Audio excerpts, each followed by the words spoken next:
June 23, 1941.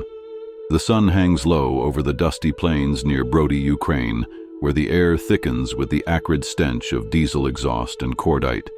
You're crouched in the turret of a Panzer III, Lieutenant Hans Becker, your eyes scanning the horizon through the periscope as the ground trembles under the tracks of Army Group South's advancing columns.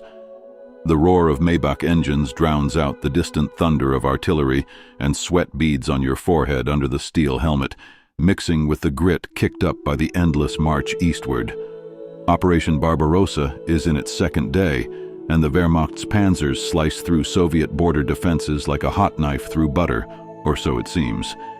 Your crew, grizzled veterans from Poland and France, joke over the intercom about the primitive Bolshevik scrap they'll crush under their treads, echoing the Führer's promise of a swift victory over the Red Army's outdated machines. The column halts abruptly as scouts report movement ahead, Soviet armor counterattacking from the flanks. You spot them first, hulking shapes emerging from the tree line, their wide tracks churning the soft earth without bogging down, unlike the narrower ones on your Panzer III. One stands out, its turret angled oddly, the hull sloping in a way that defies the boxy designs you're used to. It's a T-34, though you don't know its name yet. Just another red tank, crude and unrefined, its welds rough and unfinished, like something hammered together in a Siberian forge by illiterate peasants. Look at that monstrosity, your gunner, Feldwebel Karl Müller, chuckles, loading a 50mm round into the breech. Sloped like a barn roof, but probably as fragile as their tractors. One shot, and it'll brew up like the rest.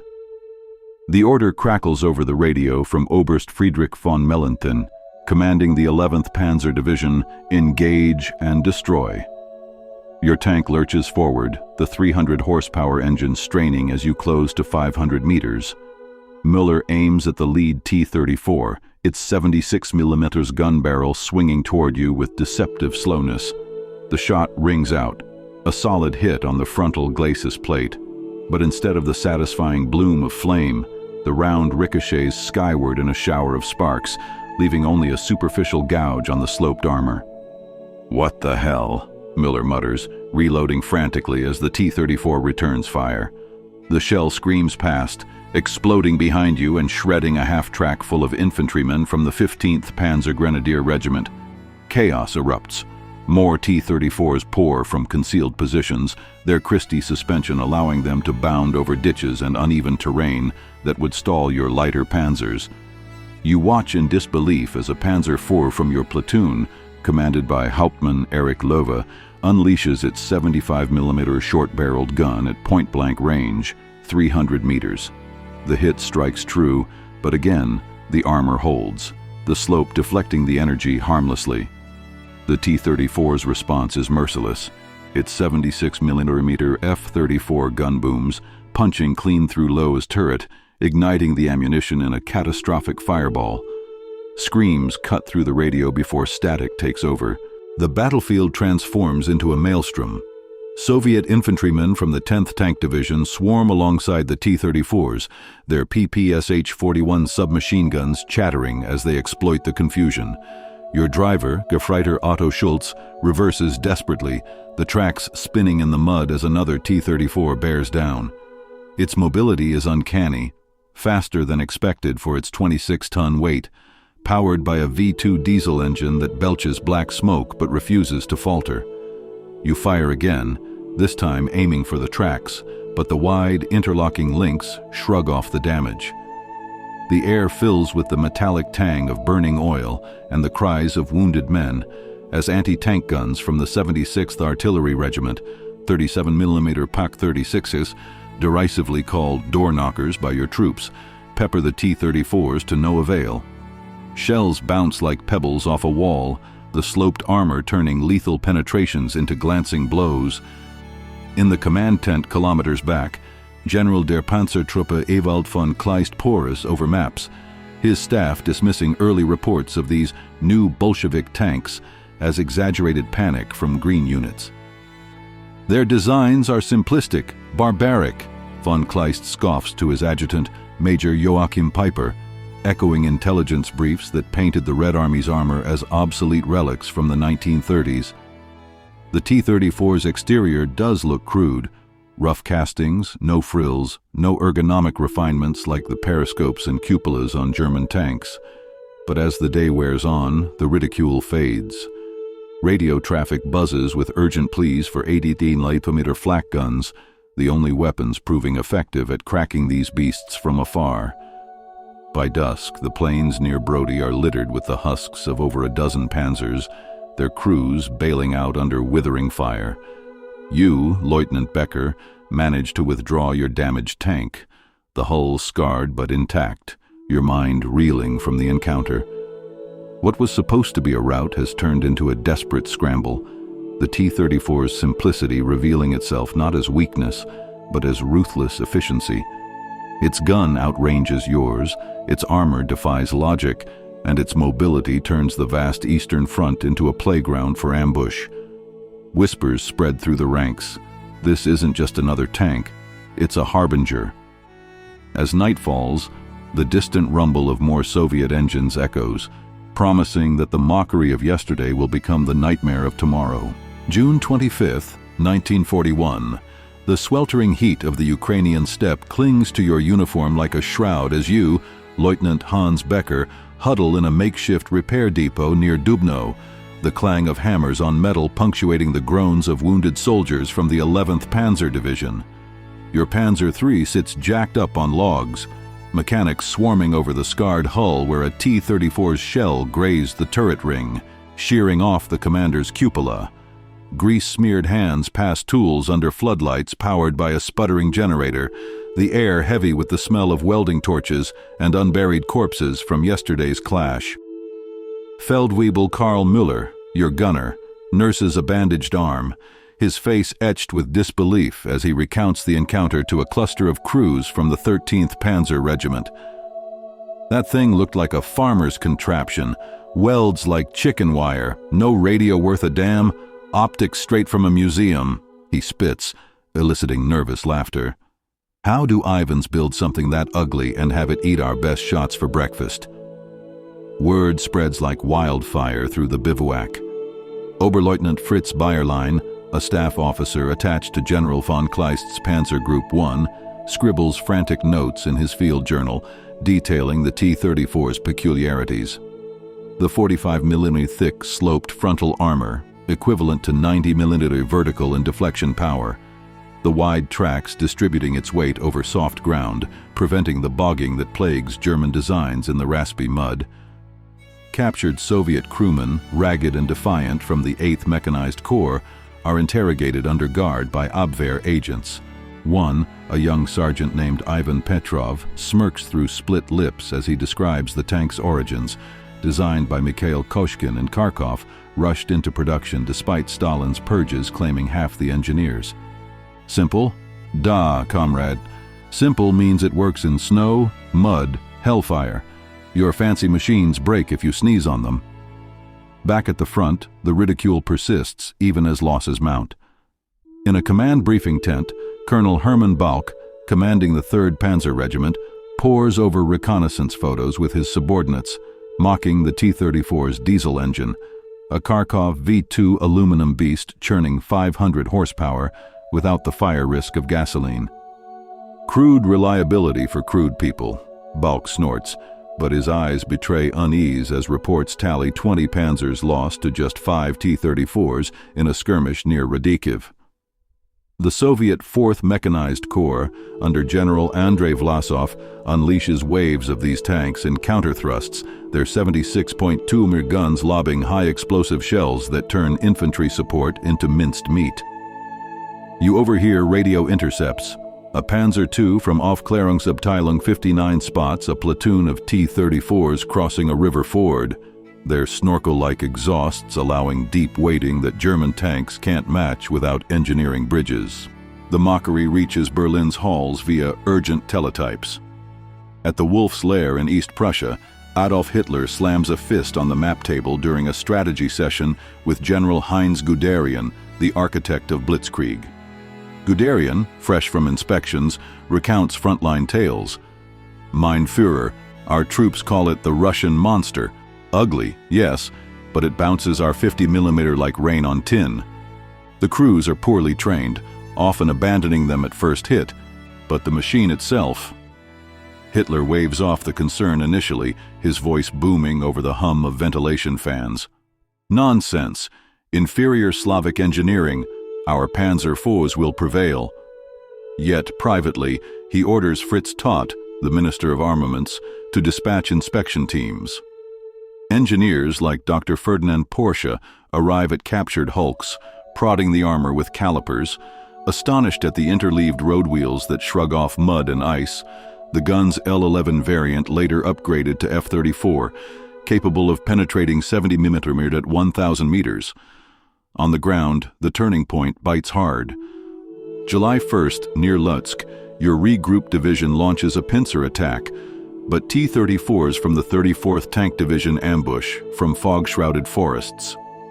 Hauptmann Erich Loh's replacement, a brash Unteroffizier named Wolfgang Ritter, commands a Stug 3 assault gun, its low silhouette pumping 75mm shells into the fray.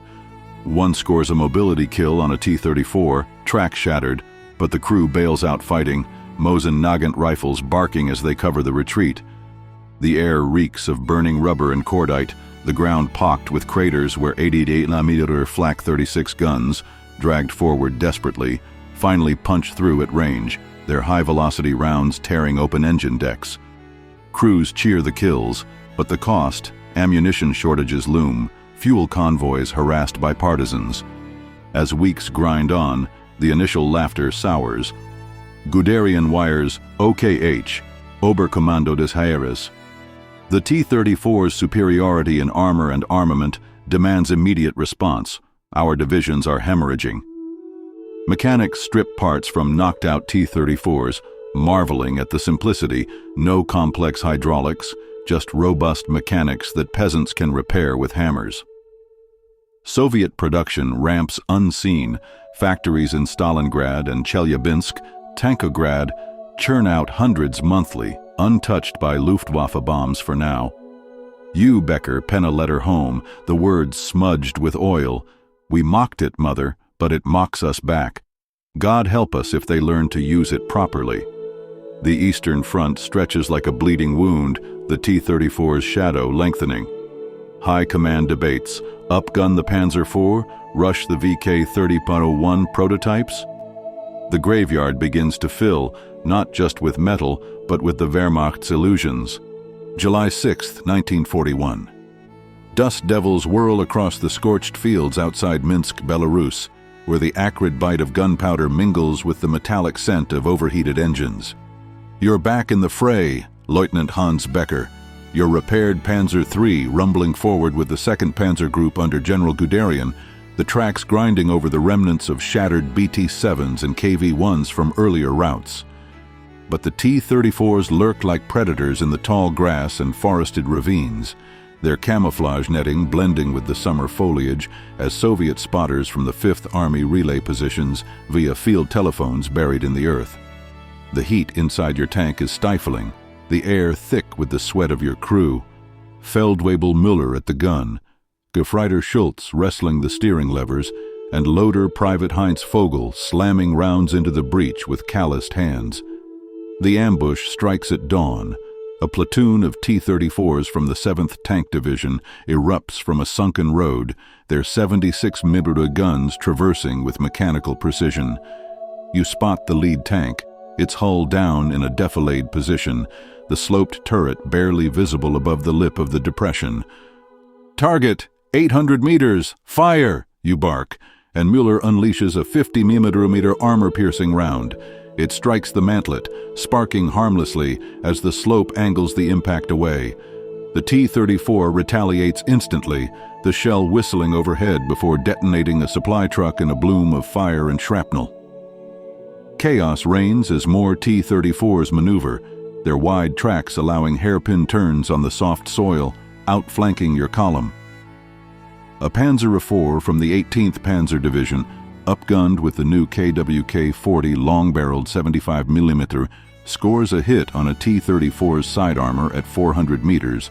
Finally, penetration, the enemy tank brewing up in oily flames as its diesel fuel ignites less catastrophically than gasoline. But victories are Pyrrhic. Soviet crews, though often conscripts with minimal training, fight with feral tenacity. One T-34, commanded by Lieutenant Yuri Sokolov of the 20th Tank Brigade, rams a stalled Panzer III, the impact crumpling the Germans' thinner side plates and pinning it in place. Sokolov's gunner pumps high explosive into the immobilized foe at point blank, the blast ripping through the hull and silencing the screams inside. You evade a similar fate by Schultz's quick reverse, but the radio net floods with distress calls. T-34s breaking through, need artillery support. Forward observers from the 129th Infantry Division call in 105mm howitzers, shells arcing down to crater the earth around the advancing Soviets, forcing some to withdraw, but not before claiming half your platoon's strength. In the rear echelons, the mockery evolves into grim respect. General Walter von Brauchitsch, OKH chief, receives Guderian's dispatches at his headquarters in Smolensk, the map stained with coffee rings as staff officers plot the mounting losses. Over 300 panzers destroyed or disabled in the first month, many to T-34s. "This tank changes everything," Guderian argues in a heated phone call, his voice crackling over the line. "Its mobility turns our flanks into traps. Its armor makes our anti-tank obsolete." Brauchitsch nods unseen, ordering expedited production of the 75mm POC-40 anti-tank gun, its high-velocity rounds capable of piercing 100mm at 500 meters. Meanwhile, captured T-34s are shipped west to Kummersdorf proving grounds, where engineers like Heinrich Kniepkamp dissect them under floodlights, marveling at the Christie suspension's durability, springs and bogies that absorb shocks better than torsion bars on early panzers. The front lines pulse with adaptation. Near Kiev, the Battle of Brody rages into its second week, T-34s from General Mikhail Kirponos's southwestern front, clashing with von Rundstedt's Army Group South. Hauptmann Wilhelm Ritter, now leading a battery of 80mm flak guns repurposed for anti-tank, positions his pieces on a ridgeline overlooking the approach. The air hums with the drone of Stuka dive bombers from Luftflotte 4, their sirens wailing as they strafe T-34 columns, but the tank's sloped roofs deflect bomb fragments. Ritter's gunners wait until 200 meters, then unleash hell, the 88's flat trajectory punching through frontal armor, hulls erupting in secondary explosions as ammunition cooks off. "Got one!" a loader shouts, but the cost is high. Soviet IL-2 Sturmoviks counterattack, their 23mm cannons raking the exposed guns, leaving twisted metal and mangled bodies. As August looms, the Wehrmacht's advance slows, supply lines stretching thin over 500 kilometers of partisan-infested territory. You, Becker, witness a T-34 crew surrender after their track is mined, the men emerging with hands up, their uniforms threadbare but spirits unbroken. Interrogation reveals the tank's secrets, produced in masses at factory number 183 in Kharkov, with aluminum engines to save steel, and optics from Lomo factories that, while basic, suffice in the close quarters brawls of the East. German troops begin scavenging, mounting captured 76mm guns on Marder tank destroyers, a stopgap born of necessity. High Command convenes in Berlin. Albert Speer, ascending in armaments, hears Hitler's rant, "Copy it, improve it." Thus sparks the Panther's genesis, the VK 30.02 project, Daimler-Benz and MAN, competing to birth a 45-ton behemoth with sloped armor inspired by the foe. Prototypes roll in secrecy, but the Eastern Front doesn't wait. Near Smolensk, T-34s spearhead counteroffensives, their packs overwhelming isolated panzer spearheads. The graveyard expands, twisted wrecks dotting the landscape, a testament to underestimation. The once mocked machine now dictates the war's rhythm, forcing Germany into a frantic arms race amid the blood-soaked steppes. August 15, 1941. The relentless downpour turns the roads to quagmires outside Vyazma, Russia, where mud clings to your boots like a living thing as you, Lieutenant Hans Becker, oversee the refueling of your battered Panzer III from the 7th Panzer Division. The air is thick with the fumes of low-octane synthetic fuel, rationed now as supply trains lag behind the advance. Thunder rumbles in sync with distant artillery, and your crew huddles under a tarpaulin, sharing ersatz coffee while scanning the tree line for shadows. The summer offensives have pushed deep, but the T-34's sting lingers, your division's strength halved, workshops overflowing with cannibalized parts. Feldwebel Müller sharpens a bayonet idly, muttering about the Ivan's devil tank that no longer draws laughs. The ridicule has curdled into wary awe. The counterattack comes at twilight. T-34s from the Soviet 16th Army, reinforced by fresh units from the Urals, burst from camouflaged revetments, their wide tracks slicing through the muck, where narrower German ones sink axle deep. You climb into the turret, the hatch clanging shut as Schultz guns the engine.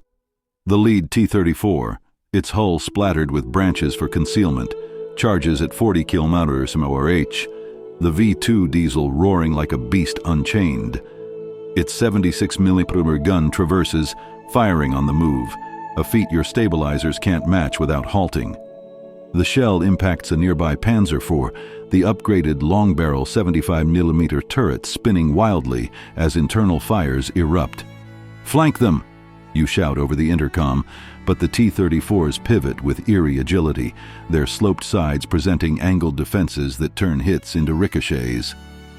In the melee, Hauptmann Gerhard Fischer's company from the 25th Panzer Regiment deploys new tactics, wolfpack ambushes using terrain to force side shots.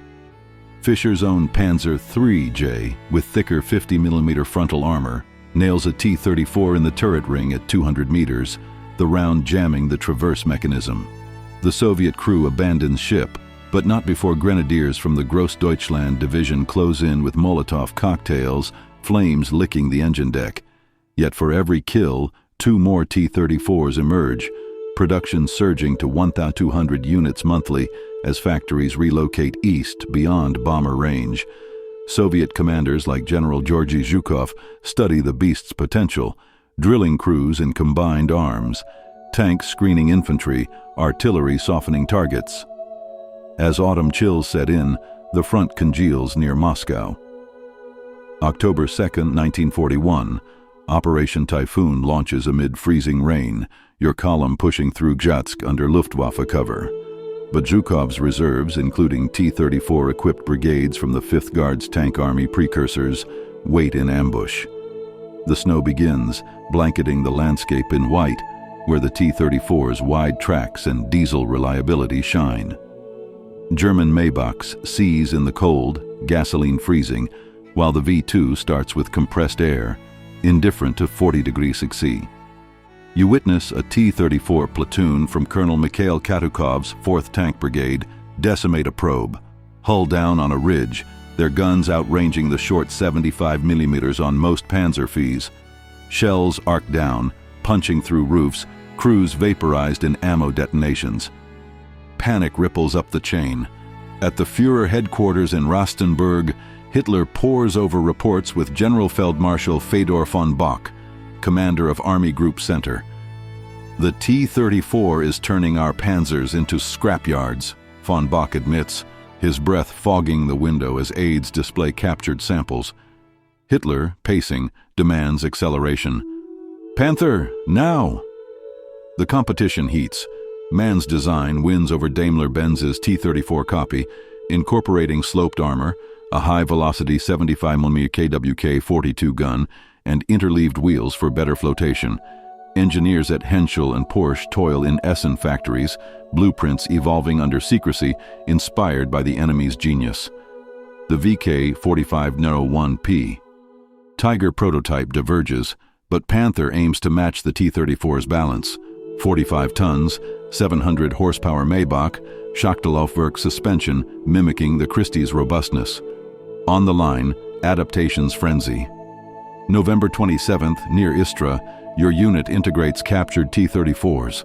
Repainted with Balkenkreuz, manned by turncoat crews from the Russian Liberation Army. But reliability falters without Soviet parts. The winter offensive hits.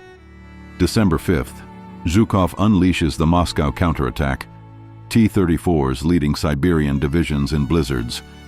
Katukov's brigade smashes through the 2nd Panzer Division, tanks bounding over snowdrifts, their whitewash camouflage rendering them ghosts. You retreat under fire, Schultz navigating frozen rivers the T-34's ford effortlessly. 80mm guns and new POC-40s claim tolls, but the Red Army recaptures ground, littering fields with 700 German tanks. By spring 1942, the graveyard sprawls. Thousands of wrecks from Minsk to Moscow's suburbs, the T-34's tally mounting. Guderian, sidelined but influential, pushes for quality over quantity. Panther prototypes test at Kummersdorf, their sloped fronts deflecting 76 mm like the original. Yet flaws emerge, transmission woes, fuel thirst. The race intensifies as Stalin's factories, now in Tankograd, output upgraded T-34-85s with 85mm guns.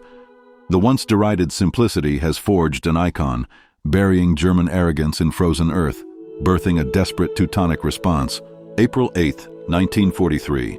The proving grounds at Kummersdorf echo with the thunderous growl of Maybach HL-230 engines, where exhaust fumes choke the crisp spring air as you, now Oberleutnant Hans Becker, observe from an observation bunker. Promoted after surviving the winter hell, you're part of the inspection team for the 51st Panzer Battalion, your eyes fixed on the sleek silhouette of the new Panzerkampfwagen 5 Panther AUSF D prototype. The tank's 45-ton frame rolls over test obstacles, its sloped frontal armor, 80mm thick, angled at 55 degrees, mirroring the T-34's revolutionary design, but refined with German precision. Welds are smooth, optics from Zeiss crystal clear, and the long-barreled 75mm KWK-42 gun promises to penetrate 140mm at 1,000 meters. Engineers in white coats scribble notes, while General Guderian, reinstated as Inspector General of Armored Troops, nods approvingly amidst the clatter of tools and radio chatter. The urgency is palpable. Since the Moscow debacle, the Eastern Front has become a voracious maw, devouring men and machines. Stalingrad's ruins, where T-34s from General Vasily Chukov's 62nd Army turned Paulus's 6th Army into ghosts, underscore the need.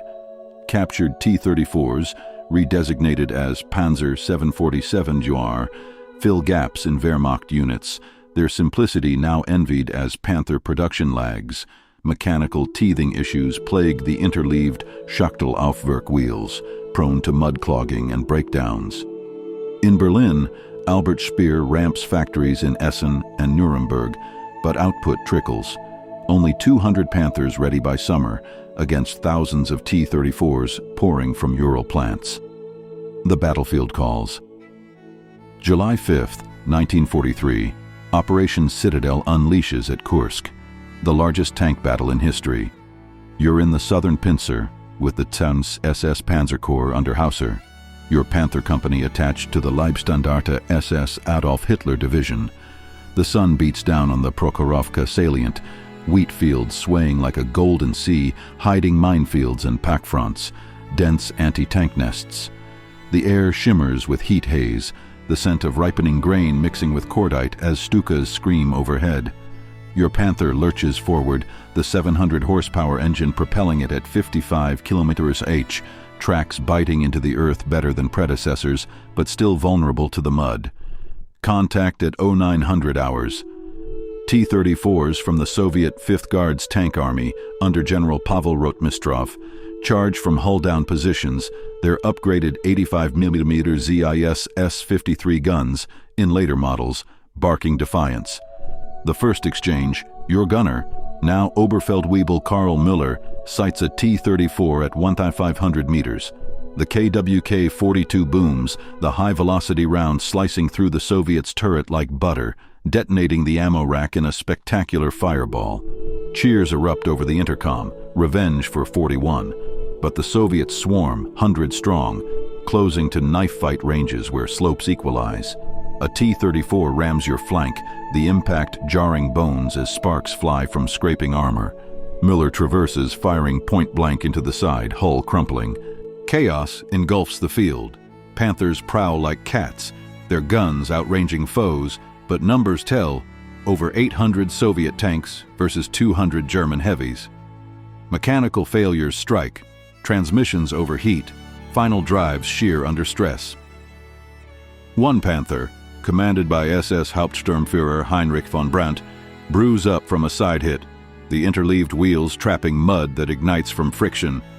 Soviet crews exploit, maneuvering with Christie agility, wide tracks floating over soft ground. Rotmistrov's orders crackle. Steel, not flesh. T-34s press, ramming tactics turning melees into demolition derbies. You witness a Panther platoon decimate a company, but artillery from 152mm howitzers rains down, shattering tracks. By July 12th, Prokhorovka's climax, clashing steel, the air thick with smoke and the screams of burning men. Your Panther takes a glancing 85mm hit, the slope deflecting it, but the shockwave stuns Vogel, blood trickling from his ears. Retaliation. Müller holds 3 T-34s in succession, their crews bailing into machine gun fire from supporting Panzer grenadiers. Yet the cost mounts. 150 Panthers lost or damaged, many to breakdowns rather than enemy fire. The T-34's mass production triumphs. Cheap, reliable, expendable. German quality can't stem the tide. Citadel falters, the salient unbreached. In the aftermath, fields become graveyards, twisted hulks smoking under the sun, recovery teams hauling wrecks under sniper fire. Guderian laments in reports, the Panther is superior but too few, too late.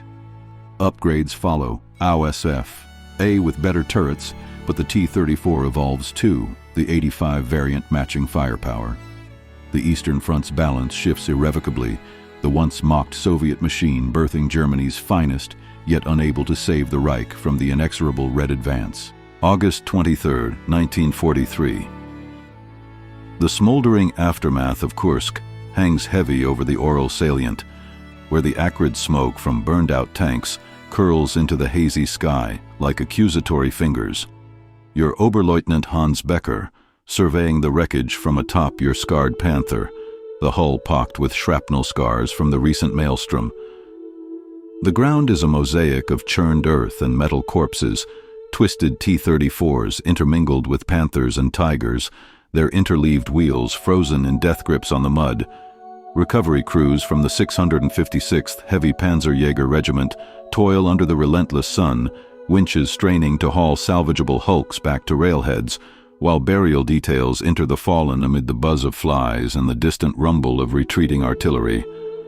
Feldwebel Müller, his face gaunt from rations and fatigue, climbs up beside you, handing over a canteen.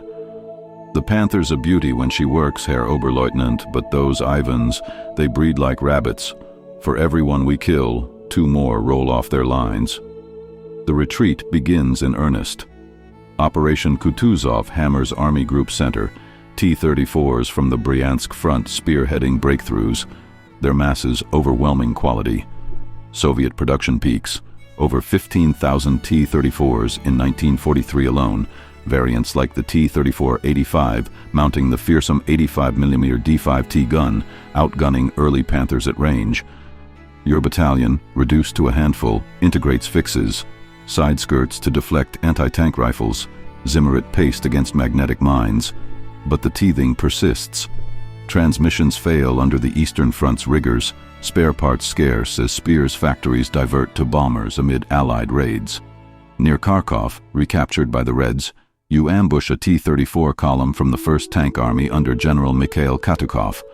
Müller's gun claims 2, the KWK-42's precision shining, but flanking Su-85 tank destroyers, built on T-34 chassis, return fire, their 85mm piercing your comrade's glacis at 800 meters. As 1944 dawns, the graveyard sprawls from the Dnieper to the Vistula. Bagration unleashes in June, T-34s of the First Belarusian Front under Rokossovsky shredding 3 German armies. You fight a rearguard near Minsk, your Panther hull down in a birch grove, the leaves whispering secrets as Soviet scouts probe. The air vibrates with Katyusha rockets, earth erupting in geysers of dirt. A T-34-85 bursts through the underbrush, its turret traversing with upgraded 2-plane stabilization for firing on the move. You engage at 200 meters, the hit vaporizing the commander's hatch, but the swarm continues, infantry from the 65th Army clinging to hulls, PPS submachine guns ready. Schultz maneuvers desperately, but a track mine immobilizes you, forcing bailout under withering fire. Captured and interrogated in a makeshift camp near Baranovichi, you face a Soviet major, his uniform adorned with Order of the Red Banner. Through a translator, he probes about the Panther. Your copycat tank, impressive but complicated. Our T-34 is the people's weapon, simple, unbreakable. You nod silently, recalling the evolution. The T-34's influence birthing not just Panther, but Tiger II and Jagdpanther, all echoing its slopes. Yet Germany's output lags, 6,000 Panthers total versus 50,000 plus T-34s. Liberated months later by advancing allies, as a POW your war ends in a gulag echo, but in this narrative haze, imagine the front's pulse. By 1945, the endgame unfolds. T-34s cross the Oder in January, Zhukov's forces encircling Berlin. Panthers defend in urban rubble, their long guns sniping from barricades, but fuel shortages strand them as monuments. In the Reichstag's shadow, a T-34 from the 3rd Shock Army rams a King Tiger, the clash symbolizing the inversion, the mocked becoming the mocker. Hitler, in his bunker, rages at reports. Panther battalions like the 106th reduced to infantry, their tanks abandoned for want of parts. The red flag rises on May 2nd, the Eastern Front a vast cemetery, millions dead, landscapes scarred by tread marks. Decades later, the legacy endures. The T-34, born of desperation in Kharkov's forges, revolutionized armor, slope standard, diesel ubiquitous. Germany's desperate race yielded engineering marvels, but too late, too few. You, Becker, if surviving, might reflect in a post-war memoir. We laughed at its crudeness, but it buried our dreams in the steppes.